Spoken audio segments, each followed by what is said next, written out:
Avec l'invité du journal de 13h, Xavier Terlet, spécialiste de l'innovation dans l'alimentation. Bonjour monsieur. Bonjour. Au téléphone depuis le salon de l'alimentation qui vient de s'ouvrir à Paris-Villepinte. Les dernières tendances et les questions de société autour de l'alimentation, nous allons voir cela avec vous. D'abord, vous avez goûté, monsieur Terlet, ces fameux fromages végétaux à base de tournesol, de fibres végétales, etc. Alors oui, bien sûr, je les ai goûtés. Alors, je les ai goûtés. Alors, il faut dire que je suis un amateur de fromage. Oui. J'adore le fromage. Alors, c'est un petit peu différent, faut le dire. Bon, je suis curieux, donc je goûte, mais Oui. j'en ferai pas mon fromage tous les jours. Quel intérêt ? Quel intérêt? Ça cible ce type de produit-là, ça cible simplement les véganes, Ouais. c'est-à-dire les véganes ou les végétariens qui représentent pour les véganes peut-être moins de 1% de la population, les végétariens un petit peu plus. Rappelez-nous la différence au donc passage, s'il vous plaît. Vegan, végétarien, quelle différence ?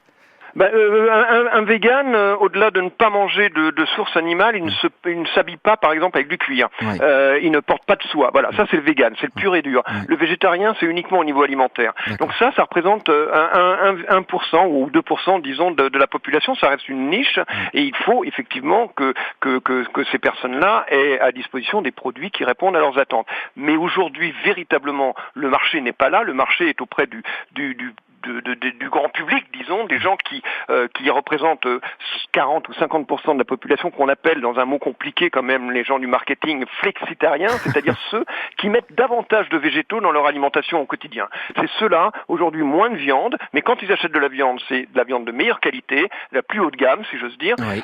mais qui privilégie le végétal aussi, c'est-à-dire que le végétal ne vient pas comme un simple accompagnement d'une viande ou d'un poisson, mais aujourd'hui, en cœur de repas, on fait des choses magnifiques à partir de végétaux, et même en dessert, vous avez des yaourts à base de lait d'amande, il n'y a pas de lait de vache dedans, donc qui sont aussi bons, ou en lait de soja par exemple, qui sont très bons.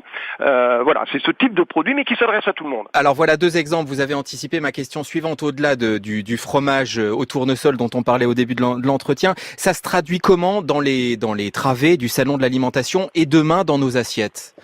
Et demain dans nos assiettes, ça sera d'abord une chose, et on peut s'en féliciter, des produits qui ont du goût. Le consommateur, on le voit bien, pour lui, c'est avant tout l'alimentation une affaire de plaisir. Et le plaisir, c'est quoi en alimentation? C'est le goût. Donc on revient à des goûts puissants d'ailleurs, des goûts forts. On voit beaucoup de parfois segmentants, c'est-à-dire j'aime ou j'aime pas. On a beaucoup par exemple de gingembre, on a beaucoup de truffes, on a beaucoup de safran en termes de goût. Ce sont des produits du quotidien. Et donc on a aussi des process à base qui amènent du goût, des process naturels comme l'infusion par exemple, qui est très utilisé par les chefs, ou la maturation. On le voit bien dans l'univers de la viande par exemple. La viande maturée, une côte de bœuf qui a 4 semaines, elle a quand même du goût. On aime ou on n'aime pas, mais on est vraiment dans la recherche de goût, du plaisir de la sensation alimentaire.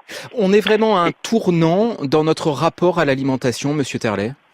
Je crois véritablement. Aujourd'hui, au-delà, justement, notre consommateur, s'il est à la recherche de plaisir, il veut pas que déjà son propre plaisir soit gâché par des problématiques, qu'elles soient en termes de sécurité ou de santé. Oui. C'est vrai que, notamment en France, il faut savoir que le Français est sans doute le consommateur au monde qui est le plus conscient du risque alimentaire. Ça, c'est important. Donc, à ce titre-là, il a besoin, il exige de la transparence des industriels. Cette transparence, elle arrive doucement, mais il ne veut pas de pesticides. On en parle beaucoup. Il ne veut pas d'antibiotiques, il ne veut pas de nitrites, il ne veut pas de nanoparticules dans son alimentation, d'où l'explosion aussi des produits bio, qui aujourd'hui c'est plus une tendance, c'est un boulevard. Aujourd'hui on a ça fait 8 milliards d'euros de chiffre d'affaires en 2017, c'est vraiment un marché, même les plus grandes marques aujourd'hui y viennent, elles peuvent pas faire autrement, ce qui peuvent leur poser des problèmes de volume, parce qu'il faut pouvoir assurer en bio, en production. C'est également le végétal, l'explosion du végétal, parce que le végétal pour le consommateur c'est sécurisant. Donc beaucoup dans les allées du Cial, beaucoup de produits issus des végétaux, encore une fois, qui s'adressent à tout le monde. Et ce sera à des prix abordables ? Quand vous dites s'adresse à tout le monde, il y a ça aussi. Oui, bien sûr, c'est à des prix abordables. Alors, savoir ce qui est nouveau est toujours un petit peu plus cher. Oui. Mais en alimentation, et ça c'est important, l'alimentation, vous savez, est parfois pour tout un chacun la seule façon de se faire plaisir.